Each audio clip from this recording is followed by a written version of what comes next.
Good morning, dear student. Today we are going to study probability distribution. In previous videos lecture, we have already discussed the basic concept of the probability. But why we need the probability distribution? The answer is very simple. When a large number of data is given and the probability of an event is very small, then the basic concept of the probability do not give the satisfactory answer. In that situation, probability distributions work very well. We also know that the probability distribution is the fundamental basis of the statistics, and it is gives both theoretical and practical knowledge also. तो बच्चों, हमको आज के class में probability distribution को understand करना है। और प्रोबेबिलिटी डिस्ट्रीब्यूशन क्यों ज़रूरी होता है कि जब भी आपको लार्ज नंबर ऑफ डेटा दिया जाता है और इवेंट बहुत छोटे होते हैं, तो प्रोबेबिलिटी डिस्ट्रीब्यूशन आपको वो सेटिस्फैक्टरी आंसर देता है। तो प्रोबेबिलिटी डिस्ट्रीब्यूशन को अंडरस्टैंड करने के लिए सबसे पहले आपको रैंडम वेरिएबल को अंडरस्टैंड करना पड़ेगा, राइट ना। तो रैंडम वेरिएबल क्या होता है, तो पहले इसको समझ लेते हैं। रैंडम वेरिएबल ये रैंडम एक्सपेरिमेंट से जुड़ा हुआ टर्म होता है। लेकिन आप लोगों के मन में ये सवाल आया होगा कि रैंडम वेरिएबल और रैंडम एक्सपेरिमेंट इन दोनों में फ़र्क क्या है। रैंडम एक्सपेरिमेंट मतलब आप लोगों को मैंने प्रीवियस वीडियोस लेक्चर में डेफिनेशन बताई थी कि कोई भी जब एक्ट करते हो या परफॉर्मेंस करते हो तब उसका जो आउटकम्स आता है, राइट ना। तो एक तो अगर आपने कॉइन को टॉस किया तो उसका हेड आएगा तो टेल आएगा नहीं, राइट ना, या टेल आएगा तो हेड आएगा नहीं। मतलब इसके मतलब कुछ भी रैंडमली रिजल्ट आ सकते हैं, तो उसको हम रैंडम एक्सपेरिमेंट बोलते हैं और उसके आधार पे हम सैंपल स्पेस भी लिखते हैं। ये बातें हमने प्रीवियस लेक्चर में ऑलरेडी डिस्कस कर चुके हैं। तो but today we are going to study random variable. ये जो टर्म्स होता है वो रैंडम एक्सपेरिमेंट से ही रिलेटेड होता है, लेकिन इसको समझना बहुत ज़रूरी होता है। अगर आप if you understand the random variable very well, then probability distribution also understand properly. So dear student, we are going to study first random variable. तो यहाँ पे मैं रैंडम वेरिएबल की कुछ डेफिनेशन लिख के देता हूँ। पहले आपको मैं डेफिनेशन समझा दूंगा और उसी के आधार पे कुछ मतलब रैंडम वेरिएबल होता क्या है, उसकी बेसिक को समझेंगे, उसके डेप्थ को समझेंगे और उसके ऊपर नंबर ऑफ न्यूमेरिकल सॉल्व करेंगे। और ये जो प्रोबेबिलिटी डिस्ट्रीब्यूशन जो होता है, जो टॉपिक है, इसके ऊपर बोर्ड के बहुत सारे नंबर ऑफ क्वेश्चंस पूछे गए हैं और आगे की एग्जाम में आ भी सकते हैं। अप टू 6 मार्क्स तक के ये क्वेश्चंस आपको पूछे जाते हैं। तो आइए बच्चों, रैंडम वेरिएबल के बारे में सबसे पहले अंडरस्टैंड करते हैं। तो रैंडम वेरिएबल, अब टॉपिक का नाम है प्रोबेबिलिटी डिस्ट्रीब्यूशन। इसमें आपको एक टर्म को अंडरस्टैंड करना पड़ता है, उस टर्म का नाम होता है रैंडम वेरिएबल, राइट ना। तो ये रैंडम वेरिएबल को हम आज अंडरस्टैंड करेंगे। तो रैंडम वेरिएबल को ये तो नाम हुआ, लेकिन इसको एक सिंबल देना पड़ेगा, क्योंकि ये तो नाम हुआ ना। तो रैंडम वेरिएबल, तो इसको एक सिंबल देना पड़ेगा। तो हम इसको एक्स से डिनोट करेंगे। तो एक्स भी कौन सा लेंगे, capital x. Random variable is denoted by capital x. इसकी डेफिनेशन क्या होती है, it is a real value function, it is a real valued function, it is a real valued function whose domain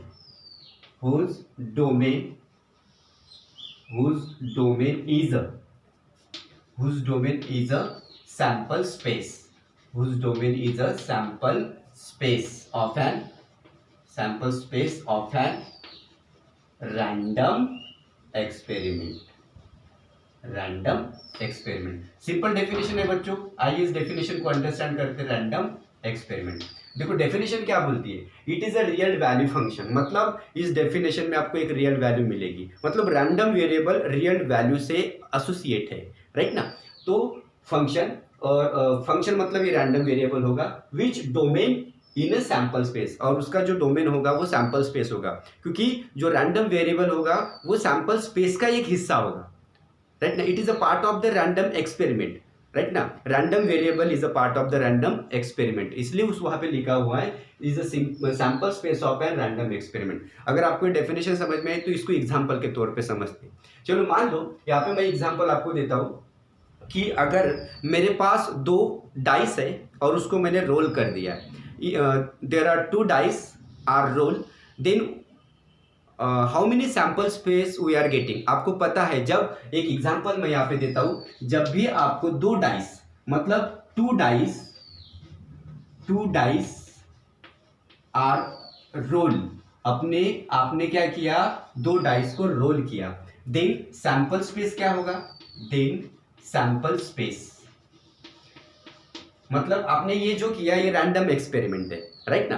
तो two dice are roll then sample space, आपको पता है इसका sample space क्या होगा, तो राइट ना। इसका एक फार्मूला भी मैंने आप लोगों को पहले बताया था कि जब भी आपको डाइस का एग्जांपल दे तो बेसिस पावर n, ये बेसिस क्या होता है, बेसिस होता है मतलब उस डाइस में कितने बेसिस है, मतलब कितने फेसेस होते हैं, तो वो बेसिस होता है 6 फेसेस होते हैं, तो ये क्या बनेगा 6, और ये जो n क्या डिनोट करता है, n is denoted by the number of dice, तो यहाँ पे डाइस कितने 2, तो ये 2 डाइस बने, इसका सैंपल स्पेस कितना बनेगा 36, इसी को आप क्या बोलते हैं, नंबर ऑफ इवेंट्स, मतलब इवेंट्स भी बोलते हैं, 36 इवेंट्स उस सैंपल स्पेस में होंगे।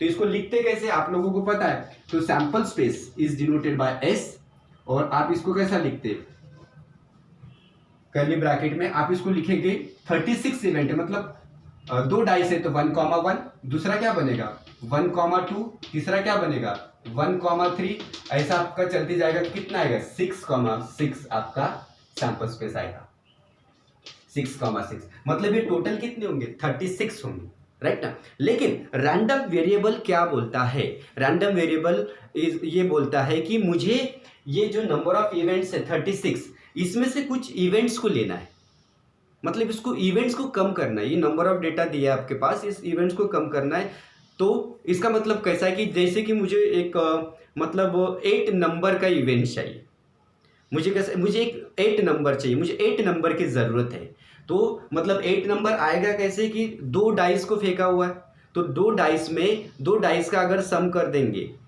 राइट ना, तो दोनों का एडिशन मुझे कितना चाहिए 8 चाहिए। मतलब रैंडम वेरिएबल ये बोलता है कि रैंडम वेरिएबल एक नंबर से एसोसिएट होता है, मुझे पूरे इवेंट से ज़रूरत नहीं, मुझे पूरी इवेंट की ज़रूरत नहीं, मुझे सिर्फ एक नंबर चाहिए, जो नंबर मेरा 8 है, मुझे 8 नंबर चाहिए, तो मैं इसमें से वो जो 8 नंबर मतलब समेशन ऑफ या sum of the 2 number of dice is equals to 8, तो मुझे वो लेना पड़ेगा। तो देखो इस यहाँ पे मैं ऐसा बोल देता हूँ कि मुझे ऐसा नंबर चाहिए, मुझे ऐसा मतलब 8 चाहिए, 8 लाने के लिए मुझे क्या करना पड़ेगा x लेना पड़ेगा, ये x जो होता है वो रैंडम वेरिएबल होता है। अभी आप यहाँ पे देखोगे तो यहाँ पे ये जो 36 इवेंट्स है, इसमें कुछ ऐसे मतलब इवेंट्स होंगे कि उसकी जो एडिशन हम करेंगे तो 8 आएंगे, तो यहाँ पे आपको पता है यहाँ पे तो ये एडिशन आने वाला मतलब 2,6 आएगा एक नंबर यहाँ पे, राइट ना, जिसकी एडिशन क्या हो सकती है 8 हो सकती है, और दूसरा क्या हो सकता है,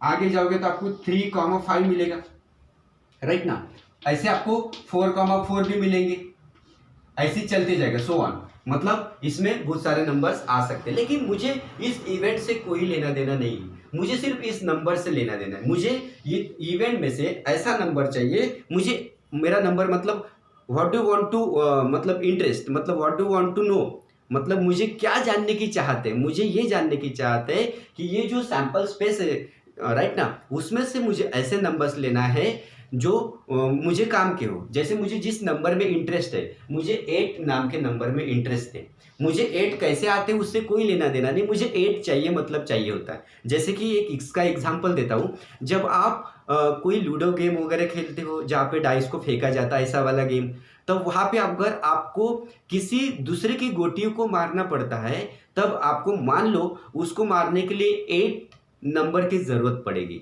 अगर आपके पास 8 नंबर आएंगे तो उसकी गोटी मर जाएगी, तो आपके पास तो एक डाई होता है वहाँ पे, तो एक डाई फेंकने से तो 8 नंबर नहीं आएगा, तो आप क्या करोगे, मतलब डाई को 2 बार फेंकना पड़ेगा, राइट ना, तो 2 बार फेंकने से उसका एडिशन क्या आना चाहिए 8 आएगा, तब जाके आप क्या करोगे दूसरे की गोटी को मारेंगे। तो लेकिन वो 8 सिर्फ एक ही इवेंट दे सकता है कि आपको 2,6 नहीं, वो 2,6 हो सकता है, 3,5 हो सकता है, 4,4 हो सकता है, 6,2 हो सकता है, 5,3 हो सकता है, कुछ भी हो सकता है, लेकिन आपको वहाँ पे 8 आना मतलब आना है, आपको सिर्फ 8 से मतलब है, बाकी वो आपको वो 2,6 आए, 3,5 है उससे कोई लेना देना नहीं है। आप मतलब एक नंबर आपने मतलब चॉइस कर लिया है, आपने एक नंबर को एसोसिएट किया है और उसी नंबर को हम क्या बोलते हैं, रियल वैल्यूड नंबर। और ये किसके थ्रू आया है, रैंडम वेरिएबल के थ्रू है। लेकिन रैंडम वेरिएबल कहाँ मतलब ये कहाँ से बिलोंग करता है, डोमेन ऑफ सैंपल स्पेस। ये जो चीजें मैंने लिखी है देखो इसको और अच्छे से समझते। ये जो नंबर आया है इसको बोलते हैं रियल नंबर, इसको क्या बोलते हैं, रियल वैल्यू। ये रियल वैल्यू आपको कैसे मिली है, रैंडम वेरिएबल से मिली। और ये एक्स क्या होता है, रैंडम, इसको बोलते हैं हम लोग रैंडम वेरिएबल, इसको रैंडम वेरिएबल बोलते हैं। और ये जो चीज है, ये वाली टर्म्स, इसको क्या बोलते हैं, ये होते हैं domain, domain of sample space. आप इसको क्या बोल सकते हैं, इवेंट्स भी बोल सकते हैं, इसको क्या बोल सकते हैं, इवेंट्स। लेकिन ये इवेंट्स किससे रिलेटेड है, domain of sample space, domain of sample space, domain of sample space. एक बार और अच्छे से समझ लो, ये क्या है, ये सैंपल स्पेस है। ये सैंपल स्पेस मतलब इसकी एक रेंज 6,6 तक के, 1,1 से स्टार्ट होगा तो 6,6, 7,1 वो अलाउ नहीं करेगा, वो रेंज के बाहर है। मतलब यहाँ पे 2 डाइस का एग्जांपल लो, इसकी लास्ट है 6,6 है, मतलब इसकी रेंज है, डोमेन है। तो इस डोमेन के अंदर में, दायरे में रह के हमको कुछ चीजें लेना है, तो उसी को बोलते हैं रैंडम वेरिएबल। तो यहाँ पे जो x होता है रैंडम वेरिएबल होता है, और ये क्या होता है, डोमेन होता है, और ये क्या होता है, रियल वैल्यू। आइए इसी का यूज करके डेफिनेशन को समझते हैं। तो यहाँ पे मैंने लिखा था it is a real valued function. ये क्या होता है, ये एक रियल वैल्यू होती है, राइट ना। फंक्शन यहाँ पे क्या होगा, x, फंक्शन क्या होगा, x फंक्शन है, और ये क्या है आपका domain of sample space, whose domain is a sample space of an random experiment। जब भी आप कोई रैंडम एक्सपेरिमेंट करोगे तो वहां पे आपको एक नंबर मिलेगा, रियल मतलब रैंडम वेरिएबल एक रियल नंबर ही मिलता है आपको आंसर में। तो ये रियल वैल्यू होती है, और ये रैंडम वेरिएबल होता है, ये फंक्शन होता है। ये फंक्शन किसी के ऊपर आप ऑपरेट करोगे तो आपको क्या मिलेगा, रियल वैल्यू मिलेगा, क्योंकि आपने इसके पहले भी एक फंक्शन का एग्जांपल पढ़ा हुआ है। देखो एक एग्जांपल मैं आप लोगों को समझा देता हूँ। फंक्शन इज इक्वल टू क्या होता है, y is equal to f of x होता है। ये वाली चीज ये सेम है, राइट ना। देखो इसको मैं इसके साथ कैसे रिलेट कर देता हूँ। ये क्या होता है, फंक्शन, और ये क्या होता है, उसके ऊपर हम ऑपरेट करते हैं, कुछ इवेंट्स होगा। ये क्या होगा, मतलब आई हुई वैल्यू, जो आंसर आपका आता है वो आता है। देखो अभी इसको हम रिलेट करते हैं। यहाँ पे f की जगह क्या है, x। यहाँ पे f की जगह क्या है, x मतलब फंक्शन। ये क्या होगा, फंक्शन है, तो x क्या बन जाएगा, फंक्शन। और यहाँ पे जो भी आप ले रहे हैं ये वाला, ये इवेंट्स है। ये इवेंट्स का एक दूसरा नाम क्या है, डोमेन ऑफ सैंपल स्पेस। तो इसको आप क्या बोल सकते हैं, domain of sample space, domain of sample space, domain of sample space. और जब आप ये x इसके ऊपर ऑपरेट करोगे तो आपको क्या चाहिए, कौन से नंबर से एसोसिएट है, आप मान लो 8 से, तो ये आपका 8 क्या हुआ, 8 आपका क्या हुआ, रियल वैल्यू। ये क्या मिल गया आपको, रियल वैल्यू। ये क्या मिल गया आपको, रियल वैल्यू। मतलब आप ऐसे भी समझ सकते हो, और आप अगर आप इस तरह समझना चाहते तो ये भी मैंने आप लोगों को बता दिया। मतलब रैंडम वैल्यू मतलब वेरिएबल ये फंक्शन होता है, और ये किसके दायरे में वर्क करता है, डोमेन ऑफ सैंपल स्पेस। तो आपको क्या मिलेगा, एक रियल वैल्यू मिलेगी, राइट ना। तो अभी एक सवाल आपके मन में उठता है कि ये जो इस पूरे मतलब जो इवेंट्स में 36 इवेंट्स में सिर्फ 80 एक नंबर आएगा, एक ही 80 नंबर एसोसिएट होगा कि नहीं, ऐसा नहीं है। एक रैंडम एक्सपेरिमेंट में बहुत सारे नंबर ऑफ रैंडम वेरिएबल आ सकते हैं। Many random variables are coming from the random experiment. मतलब एक रैंडम एक्सपेरिमेंट से बहुत सारे रैंडम वेरिएबल आ सकते हैं, बहुत सारे रैंडम वेरिएबल्स हो सकते हैं। वो अगर आपका इंटरेस्ट 6 में है तो आप क्या करोगे, 6 का इवेंट्स यहाँ पे लिखोगे। अगर आपको 6 की जरूरत है तो आप क्या करोगे, यहाँ पे 6 का इवेंट लिखोगे। अगर आपको 5 नाम के मतलब 5 नंबर्स में इंटरेस्ट होगा तो आप उस टाइप का रैंडम वेरिएबल यहाँ पे लिखोगे, इवेंट्स लिखोगे, राइट ना। तो ये वाला बेसिक होता है बच्चों, और इसी के आधार पर डेफिनेशन होता है। डेफिनेशन भी बहुत ही सिंपल है, एक बार और मैं रिपीट करना चाहता हूँ। देखो it is a real value, real value ये क्या होती है, रियल वैल्यू होती है। आप किसी को भी समझिए, रियल वैल्यू होती है हुज मतलब वैल्यूड फंक्शन। और ये आप रैंडम एक्सपेरिमेंट एक फंक्शन है, क्योंकि किसी फंक्शन को किसी चीज के ऊपर ऑपरेट करेंगे तो आपको क्या मिलेगा, आउटपुट मिलेगा, रिजल्ट मिलेगा। Function whose domain in a sample space, तो ये फंक्शन डोमेन के ऊपर या नंबर ऑफ इवेंट्स के ऊपर ऑपरेट करेगा तो आपको क्या मिलेगा, रियल वैल्यू फंक्शन मिलेगा। आसान डेफिनेशन है बच्चों, और ये रैंडम वेरिएबल की डेफिनेशन है। आई होप आपको अंडरस्टैंड हुआ होगा। तो आइए आपका और मतलब डाउट्स क्लियर कराते और इसकी डेप्थ में जाते हैं और इसके कुछ न्यूमेरिकल्स भी अंडरस्टैंड करते हैं, ताकि आपको और नॉलेज आपका बहुत मुझे और बढ़ेगा और आपको बहुत सारी चीजें अंडरस्टैंड हो सके। तो आप इतना लिख लीजिए, फिर आगे बढ़ते हैं।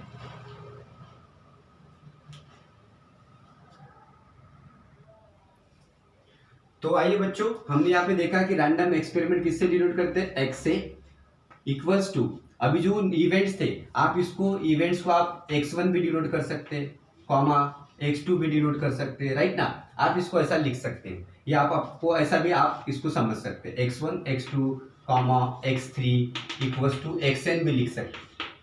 आप इसको ऐसा भी लिख सकते हैं, या इसको आपको अगर ये ब्रैकेट को हटा के आप इसको इक्वल्स लिख सकते हैं, राइट ना। ऐसा भी बता सकते हैं आप लोग, ऐसा भी लिख सकते हैं आप लोग, राइट ना, x1 x2, या इसको ब्रैकेट में भी डाल सकते हैं। तो इसको समझाने के लिए मैं आप लोगों को ऐसा मैं बता दे रहा हूँ। ये क्या बन जाएगा, ये रैंडम वेरिएबल है, ये फंक्शन होता है, और ये क्या होता है, डोमेन ऑफ सैंपल स्पेस, और इसका जो आंसर आएगा वो क्या बनेगा, रियल वैल्यू होगा। तो यहाँ पे बच्चों समझना है कि देखो, अगर इसी की प्रोबेबिलिटी निकालना है तो क्या करेंगे, अगर ये x है आप इसकी प्रोबेबिलिटी निकालोगे तो ये क्या बन जाएगा, p ऑफ x, राइट ना। ये अगर ये x है, x की प्रोबेबिलिटी निकालोगे तो क्या बनेगा, p ऑफ x, क्योंकि ये रैंडम वेरिएबल की क्या निकालोगे आप, प्रोबेबिलिटी, तो p ऑफ x, इसकी क्या बनेगी, p ऑफ x1 होगी, इसकी क्या बनेगी, p ऑफ x2 प्रोबेबिलिटी होगी, इसकी क्या होगी, p ऑफ x3 प्रोबेबिलिटी होगी, राइट ना। अब तो क्या बनेगा, p ऑफ xn आपको मिलेगा, ये प्रोबेबिलिटी, मतलब इस प्रकार निकाल सकते हैं आप लोग प्रोबेबिलिटी।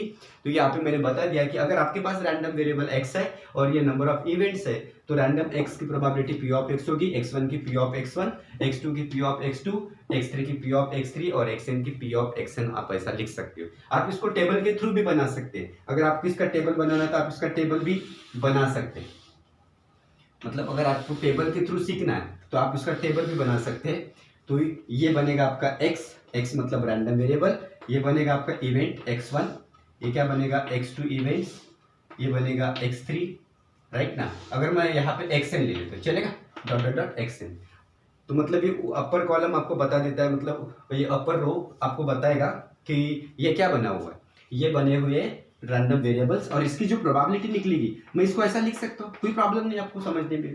तो x की प्रोबेबिलिटी निकालेंगे तो ये p ऑफ x होता है, और इसी को बोलते हैं प्रोबेबिलिटी डिस्ट्रीब्यूशन।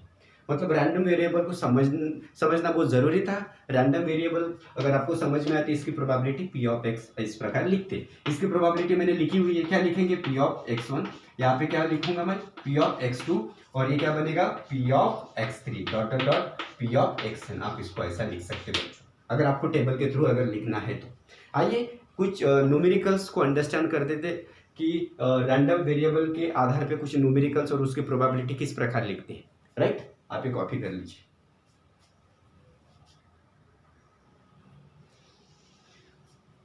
कुछ किताब में बच्चों रैंडम वेरिएबल्स की ऐसी डेफिनेशन दी है, x s gives to r।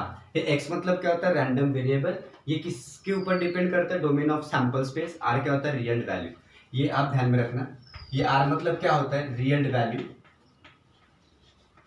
जो डेफिनेशन मैंने बताई थी इसके पहले, रियल वैल्यू, वैल्यूड फंक्शन, ये रियल वैल्यू, ये क्या होता है, डोमेन ऑफ सैंपल स्पेस। ये क्या होता है, domain of sample space,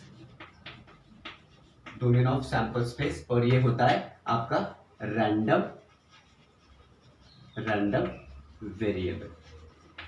clear बच्चों, कहीं भी आपको अगर ऐसे डेफिनेशन मिले तो इसका मतलब ये होता है, मतलब ये रैंडम वेरिएबल एसोसिएट होगा किससे, एस से, और आपको क्या मिलेगा, रियल वैल्यू मिलेगी। क्लियर। तो आइए न्यूमेरिकल्स को अंडरस्टैंड कर लें।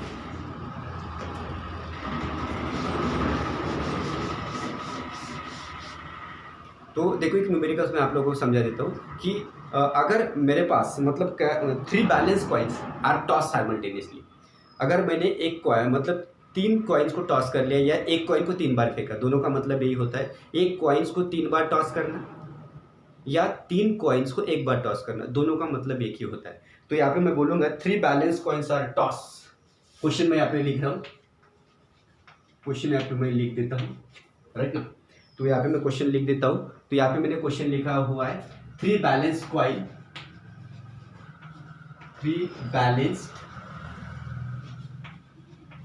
coins are tossed simultaneously. Three balanced coins are tossed simultaneously if x मतलब random variable, x denotes the number of heads, x denote the number of, ये नो हेड्स नहीं है बच्चों, नंबर ऑफ, इसको मैं एस लगा देता हूँ, नंबर ऑफ हेड्स, ये नंबर ऑफ हेड्स है, नहीं तो कुछ बच्चे नो हेड्स ऐसा समझते हैं, लेकिन ये नंबर ऑफ हेड्स होता है, शॉर्टकट होता है, थोड़ा सा टाइम बचाने के चक्कर में हम लोग ऐसा लिखते हैं। Three balance coins are toss simultaneously if X denotes the number of heads, then what will be probability getting, मतलब फाइंड प्रोबेबिलिटी डिस्ट्रीब्यूशन, ऐसा भी हम बोल सकते हैं। Three balance coins are toss simultaneously if X denote the number of heads, find probability distribution. मैं shortcut लिखना चाहता हूँ बच्चों, टाइम बच जाता है थोड़ा। Probability distribution, okay, find probability distribution of random variable, x मतलब रैंडम वेरिएबल। तो देखो बच्चों, ये क्वेश्चन को कैसे अंडरस्टैंड करते हैं। तो यहाँ पे सबसे पहले हम क्या करते हैं, सॉल्यूशन में हम लोग क्या करते हैं, हमको दिया क्या है, थ्री बैलेंस कॉइन्स दिया है। कॉइन्स के बारे में जब भी नॉलेज दिया है तो बेसिस का फॉर्मूला क्या होता है आपको पता है, बेसिस पावर एन। कॉइन के लिए बेसिस कितने होते हैं, कॉइन के लिए हेड और टेल मतलब दो बेसिस होते हैं, तो यहाँ पे मैंने बेसिस दो लिख ली। और ये जो एन दिया है, एन मतलब नंबर ऑफ कॉइन्स होते हैं, यहाँ पे नंबर ऑफ कॉइन्स कितने, 3। तो 100% बच्चों आपको यहाँ पे सैंपल स्पेस कितने मिलने वाले, 8। तो आप लोगों को 3 कॉइन्स के लिए सैंपल स्पेस लिखना पड़ेगा। तो इसका सैंपल स्पेस क्या होगा, तो देखो इसका सैंपल स्पेस, तो बहुत सारे बच्चों को मतलब सैंपल स्पेस लिखने में तकलीफ आती है, तो मैं आज थोड़ा सा शॉर्टकट बताने जा रहा हूँ, या आपको पहले से भी पता हो मे भी, लेकिन जो भी बताऊंगा आपके काम की चीज होगी। देखो अभी आपको पता है टोटल कितने इवेंट्स होंगे, 8 इवेंट्स होंगे, राइट ना। मतलब total number of sample space कितने होंगे, 8, ऐसा भी आप बोल सकते हैं। तो 8 में से आपको तो ये पता है कॉइन कितने, 3, मतलब एक कॉइन को 3 बार टॉस करोगे तो एक बार हो सकता है, ऐसी कंडीशन है हेड एंड हेड, मतलब 8 में से मतलब एक ऐसा इवेंट आएगा कि वो हेड हेड होगा, और एक लास्ट वाला हम क्या करेंगे, टेल टेल होगा, मतलब दोनों का प्रॉब्लम निपट गया। बचे कितने, 6। तो यहाँ पे मैं स्टार्ट कर देता हूँ। तो पहला वाला क्या देता हूँ, हेड हेड हेड, क्योंकि कॉइन 3 है, 3 को टॉस करेंगे तो हमको ट्रिपल एज तो मिलेगा ही ना एक, तो ये हेड हेड आया, एक लास्ट वाला हमको टेल टेल मिलेगा, ओके। 2 निपट गया, अभी बचे 6 में से बच्चों 3 जो होते हैं वो डबल एज के होते हैं, और जो 3 बचे कुछ होते हैं वो डबल टी के होते हैं। आइए इसको लिखते कैसे, पहले क्या करना है, जो 2 बार एच के होते हैं वो इसको लिख लेना है। 2 बार एच के मतलब यहाँ पे क्या होगा, एच एच टी हो सकता है, 2 बार एच, और 2 बार एच चाहिए तो आप क्या कर सकते हो, एच टी एच, मतलब लिखने में आपको आसानी होगी, मतलब आपको ऑर्डर, मतलब ऑर्डर डिपेंड नहीं करता, लेकिन लिखने में आपकी मिस्टेक नहीं होनी चाहिए। एच एच टी, आप एच टी एच, और ये क्या लिख सकते हैं आप, एच, और क्या लिख सकते हैं आप, टी एच एच लिख सकते हो, क्या लिख सकते हो, टी एच एच। देखो यहाँ पे भी 2 है, यहाँ पे भी 2 हेड है, और यहाँ पे भी 2, मतलब 2 हेड का भी काम खत्म, 3 हेड का भी काम। अभी क्या है, मतलब एक हेड आएगा तो ऐसे मतलब वहाँ पे 2 टी रहेगी, उसको लिखना है। यहाँ पे क्या लिखेंगे हम क्या करेंगे, टी टी एच भी लिख सकते है ना, एच टी टी भी लिख सकते, देखो टी टी एच एक हेड, एच टी टी, और क्या लिख सकते हम लोग, टी एच टी बचा वो लिख सकते हैं, हो गया। देखो 2 टी, यहाँ पे भी 2 टी, एक है, मतलब ऐसा आपको लिखना है। मतलब एक बार तो आपको 3 वाला लिखना है, फिर दूसरी बार आप मतलब डिसेंडिंग ऑर्डर से भी जा सकते हैं, 3 2 1, और नहीं वाला मतलब लास्ट में आपको पता है टी टी टी आने वाला है, इस प्रकार आप इसको लिख सकते हैं। तो टोटल देखो बच्चे 1 2 3 4 5 6 7 8 आपके सैंपल स्पेस या नंबर ऑफ इवेंट्स कितने हुए, 8 हुए। तो आइए इसको हम समझते हैं। अभी क्वेश्चन की तरफ जाते हैं। ये तो सैंपल स्पेस को हमने समझा, लिखते कैसे और कितने सैंपल स्पेस होती है हमने समझा। तो देखो क्वेश्चन क्या बोलता है कि if 3 balance coins are tossed simultaneously तो x denotes the number of head. x क्या बोलता है, नंबर ऑफ हेड्स के बारे में बोलता है। तो आइए इसको समझते हैं। x क्या बताता है, x मतलब रैंडम वेरिएबल, ये क्या है, number of heads, number of, यहाँ पे नंबर्स कर देता हूं मैं, numbers of head, number of heads. तो देखो बच्चों, नंबर ऑफ हेड्स के लिए हमको क्या करना पड़ेगा, मतलब सबसे पहले हम क्या करेंगे, सबसे ज्यादा हेड्स किस में बोलेंगे, सबसे ज्यादा हेड्स मतलब यहाँ पे क्या होगा, एक इवेंट ऐसा हो सकता है एक्स इज इक्वल्स टू, मतलब यहाँ पे क्या होगा, ये सबसे ज्यादा हेड्स क्या पे ट्रिपल एच यहाँ पे है। देखो इसको मैं ऐसा लिखूंगा, तो यहाँ पे इसका आंसर भी मैं साथ में लिखूंगा। हेड कितने हैं, मेरा सवाल है यहाँ पे आपको हेड कितने दी, मतलब नंबर ऑफ हेड की कहानी चल रही है। रैंडम वेरिएबल क्या बोल रहा है कि मुझे मतलब इंटरेस्ट किस में है, नंबर ऑफ हेड्स में है। तो यहाँ पे मैंने नंबर ऑफ हेड्स लिखा 3 हेड्स, राइट ना, तो 3 हेड्स मैंने लिखा, तो ये 3 हेड्स मतलब हेड्स कितने हैं 3 नंबर। मैंने इसके पहले भी बताया था ना, मुझे किस नंबर में इंटरेस्ट है। अगर मुझे 3 में इंटरेस्ट है तो मैं कौन सी यहाँ से कौन सा वाला इवेंट्स ले सकता हूँ, तो ट्रिपल एच ले सकता हूँ। जिसमें मुझे 3 चाहिए तो 3 कौन दे सकता है, ट्रिपल एच दे सकता है, राइट ना। तो ये रियल वैल्यू होती है, ये क्या होता है, डोमेन ऑफ सैंपल स्पेस। देखो ये वाला इससे बिलोंग करता है, ये सैंपल मतलब ये रैंडम एक्सपेरिमेंट है, और ये क्या है रैंडम वेरिएबल, मतलब ये वाली चीज इससे बिलोंग करते हैं, मतलब ये इसी का ही तो कटा हुआ पार्ट है, इसी से सब्ट्रैक्ट करोगे तो ये आएगा, राइट ना। तो मतलब रैंडम सैंपल स्पेस से हमने ये लिख लिया। अगर मैं बोलूं जब आपको 3 आया तो दूसरा हमेशा मतलब दूसरा जब आप रैंडम वेरिएबल निकालोगे तो 2 से एसोसिएट हो सकता है, 1 से हो सकता है। अगर मैं बोलूं मुझे इंटरेस्ट 2 वाले नंबर में, क्योंकि एक सैंपल मतलब एक रैंडम एक्सपेरिमेंट में बहुत सारे रैंडम वेरिएबल होते हैं, मेरी रैंडम वेरिएबल हो सकते हैं। अभी मेरा इंटरेस्ट किस में 2 में, मुझे ऐसे मतलब इवेंट चाहिए जिसका मतलब जहाँ पे 2 हेड्स होंगे, तो मैं यहाँ पे ऐसा लिख सकता हूँ। यहाँ पे क्या होगा, 2 वाले कौन से, तो ये HHT है, HHT, और क्या है, और देखो HTH है, और THH है कि नहीं है।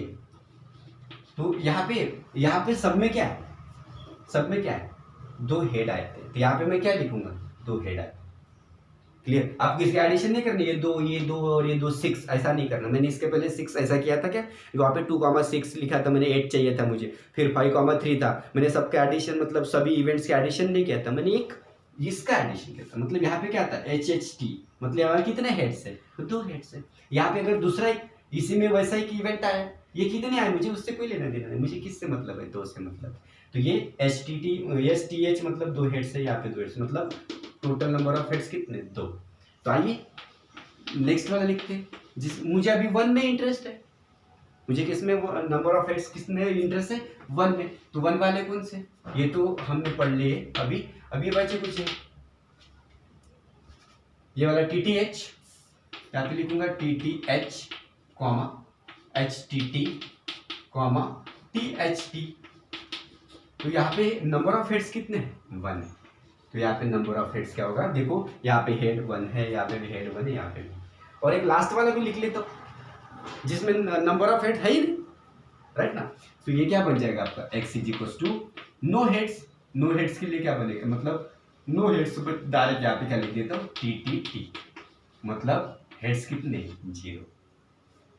इस प्रकार रैंडम वेरिएबल, तो रैंडम वेरिएबल बच्चों कितना आया बता, रैंडम वेरिएबल x की वैल्यू कितनी आई, तो यहाँ पे क्या है 3i कॉमा 2i कॉमा कितना 1i कॉमा 0i, ये रैंडम वेरिएबल्स होता है, राइट। ये x की वैल्यू आई। तो आइए इसका टेबल बनाते हैं, इसकी प्रोबेबिलिटी निकालते हैं, राइट ना। तो इसका एक टेबल बनाते हैं, इसकी प्रोबेबिलिटी, तो यहाँ पे हम यहाँ पे लिख देते हैं, यहाँ पे एडजस्ट हो जाएगा हमारा। तो देखो अभी मुझे कॉलम बनाना है और रो बनाना है, तो ये क्या है, मैं यहाँ पे लिख देता हूँ एक कॉलम x की वैल्यू कितनी है 3, इसके रिलेटेड में प्रोबेबिलिटी, रैंडम वेरिएबल तो पता चल गया है, अभी हम प्रोबेबिलिटी डिस्ट्रीब्यूशन निकालने जा रहे हैं, राइट। और बच्चों ये समझना आपको मैंने कैसे लिखा है, आपको x क्या दिया, ये दिया जाता है क्वेश्चन में, क्वेश्चन भी बहुत सिंपल है, उसका आंसर भी बहुत सिंपल होता है, आपको समझना है। x की वैल्यू 3 है, बाद में क्या है 2 है, उसके बाद आपको 1 मिलेगा और 0 भी मिलेगा, क्लियर। तो अभी यहाँ पे बच्चों क्या होगा, प्रोबेबिलिटी x की वैल्यू मतलब प्रोबेबिलिटी क्या होगी p ऑफ x, इसकी प्रोबेबिलिटी निकालेंगे 3 की प्रोबेबिलिटी।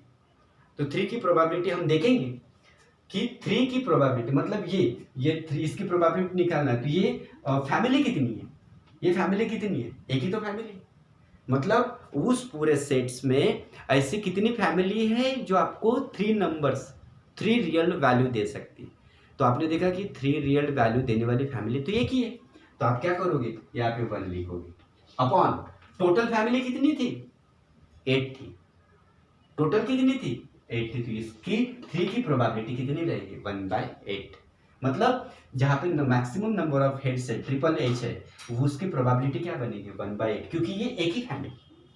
अभी प्रोबेबिलिटी लिखते वक्त फैमिली की तरफ ध्यान देना बहुत जरूरी होती है, क्योंकि हम फैमिली वाले लोग हैं, राइट ना। तो यहाँ पे क्या बन जाएगा, तो 3 मतलब आपको 3/8 नहीं लिखना है। बहुत सारे बच्चे मिस्टेक कर देते हैं, 3/8 लिख लेते, ये गलत। इसलिए मैं बार बार बता रहा हूँ कि ये 3 को देखना है, 3 कितने लोग हैं, एक ही तो फैमिली है 3 की, ये तीनों मिला के एक ही फैमिली होती है।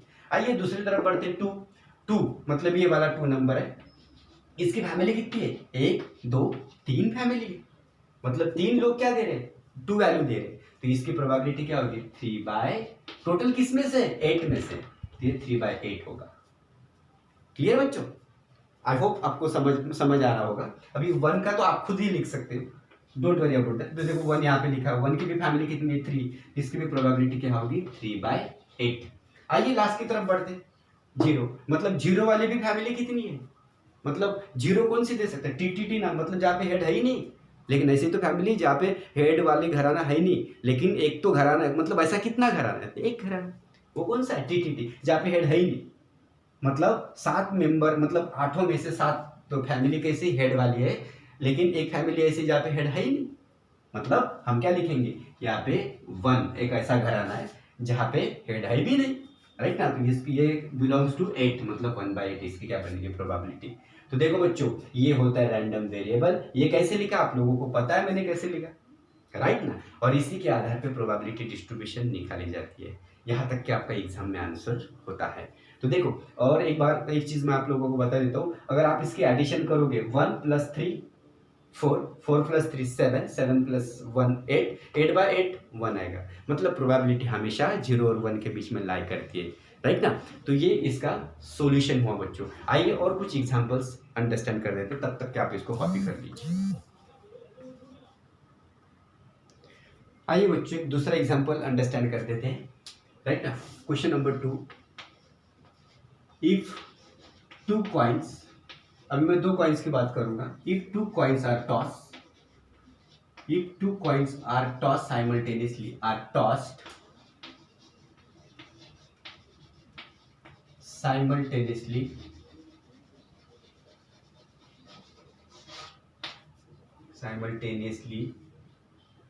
if 2 coins are tossed simultaneously and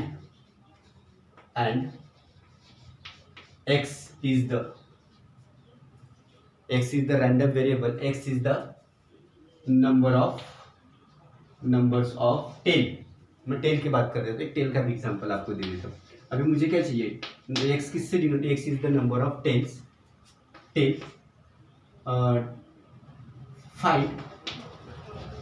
find probability distribution of x, मतलब random variable, find probability distribution of x। देखो बच्चे इसको सॉल्व कर देते, तो इसको कैसे समझना है, बेसिस कितना है, ये लिखने की जरूरत नहीं एग्जाम में, मैं सिर्फ समझाने के लिए बोल रहा हूँ, राइट ना। ताकि बहुत सारे नंबर ऑफ न्यूमेरिकल्स आप यहाँ से, मतलब सैंपल स्पेस लिखने की टेक्निक है वो। तो ये बेसिस पावर n, बेसिस कितना होता है आपका, कॉइन के लिए 2 होता है, नंबर ऑफ हेड्स कितने 2, तो इसका सैंपल स्पेस कितना आएगा, 4 आएगा बच्चों, राइट ना। कितना आएगा, 4 आएगा। तो 4 आएगा, तो आपको पता है सैंपल स्पेस कैसे लिखते हैं। तो सैंपल स्पेस क्या होगा, इसका तो सैंपल स्पेस लिखना बहुत ईजी होता है। ये क्या होता है, HH, ये होता है HT, ये होता है TH, और एक क्या होता है TT। इसमें आपको कोई प्रॉब्लम ही नहीं आता। और आइए क्वेश्चन को सॉल्व करते हैं। x क्या बोलता है, x होता है नंबर्स ऑफ टेल्स होता है। तो आइए हम समझते इसको, अंडरस्टैंड करते हैं, ये बनाते x = नंबर ऑफ टेल्स, मतलब जहाँ पे यहाँ पे तो एक भी टेल्स नहीं है, तो यहाँ पे कुछ भी नहीं, यहाँ पे कुछ नहीं है, तो नंबर ऑफ टेल्स। तो हम क्या कर देते हैं, सबसे पहले क्या कर लेते हैं, तो आप ऑर्डर कोई डिपेंड नहीं करता, आप यहाँ से भी स्टार्ट कर सकते हैं, यहाँ से भी स्टार्ट कर सकते हैं, जो भी आपको करना है। अगर मैं बोलूँ यहाँ से स्टार्ट करूँ, तो यहाँ पे नंबर ऑफ टेल्स है ही नहीं, मतलब 0 है, तो यहाँ पे क्या करूँगा मैं, यहाँ पे हेडेड है, मैं ऐसा भी लिख सकता हूँ, राइट ना। तो हेडेड वाली फैमिली यहाँ पे क्या है, 0, मैं इसको ऐसा लिख सकता हूँ। दूसरा, अगर मुझे निकालना है x = अभी नंबर ऑफ टेल्स, तो यहाँ पे HT और TH है, मतलब मेरा नंबर इंटरेस्ट किस में है, मेरा पहला इंटरेस्ट था 0 में, तो जहाँ पे नंबर ऑफ टेल्स मतलब है ही नहीं, एच था तो 0 आया। अभी मेरा इंटरेस्ट 1 टेल में है, तो यहाँ पे 1 टेल के लिए क्या होगा HT, और ये क्या बनेगा TH। क्लियर, इसका आंसर क्या आ सकता है बच्चों 1, क्योंकि यहाँ पे टेल कितना है 1 टेल की बात करें हम लोग, तो राइट ना। और थर्ड वाली चीज़ क्या बनेगी, x is equal to number of tails मतलब 2t, मतलब यहाँ पे 2 बार TT है, तो ये कितना बनेगा 2।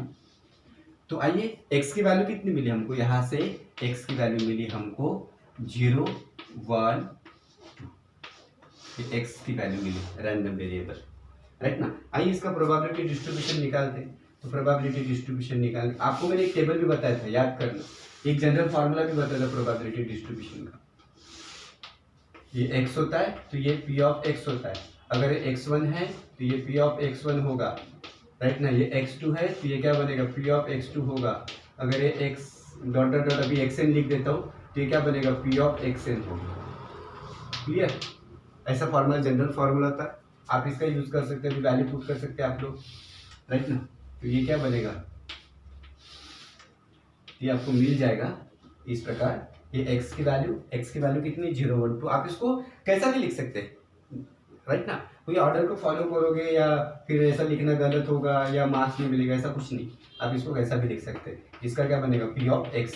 अभी मुझे बताओ इसकी प्रोबेबिलिटी क्या होगी, मतलब जहाँ पे नंबर ऑफ हेड ही से टेल है ही नहीं, तो ये ऐसा घराना कौन सा है, हमने तो टी का घराना देखा था ना, नंबर ऑफ हेड्स, ये फैमिली टी की फैमिली है, तो लेकिन यहाँ पे टी है ही नहीं, मतलब ऐसी कौन सी फैमिली जिसमें टी है ही नहीं, एक फैमिली है। ये कितने हैं सैम्पल स्पेस, तो 1 2 3 4, तो ये 1/4 इसकी क्या बन जाएगी प्रोबेबिलिटी, मतलब। और दूसरा 1 का क्या बनेगा, तो 1 के लिए देखना, नहीं तो गलती से 1/4, कोई बच्चे बहुत एक्साइटेड हो जाते हैं 1/4 2/4 ऐसी प्रोबेबिलिटी लिख लेते, नहीं, बी केयरफुल। ओके, तो 1 क्या है, 1 आपको कौन से दो फैमिली दे सकते थे, एक एच नाम की फैमिली दे सकते हैं, टी एच नाम की फैमिली, इसमें सिंगल सिंगल टी होता है, कितनी फैमिली होती है 2 होती है, 2 कितने किसमें से 4 में से, राइट ना। लास्ट वाला देखते हैं, तो ये क्या बन जाएगा, मतलब 2t, मतलब डबल 2t देने वाली फैमिली एक ही है, तो ये क्या बन जाएगा, सॉरी ये क्या बन जाएगा 1/4। इसके एडिशन करके देखो आप, 1 + 2 3 4 4/4 कट जाएगा, 1 आएगा, प्रोबेबिलिटी हमेशा 1 आपको मिल जाएगी।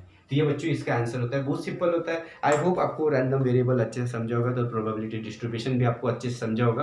अगर आपको मेरा जो आज का लेक्चर है अगर आपको अच्छा लगा तो लाइक और शेयर कीजिए, और सब्सक्राइब करना मत भूलिए। Thank you so much.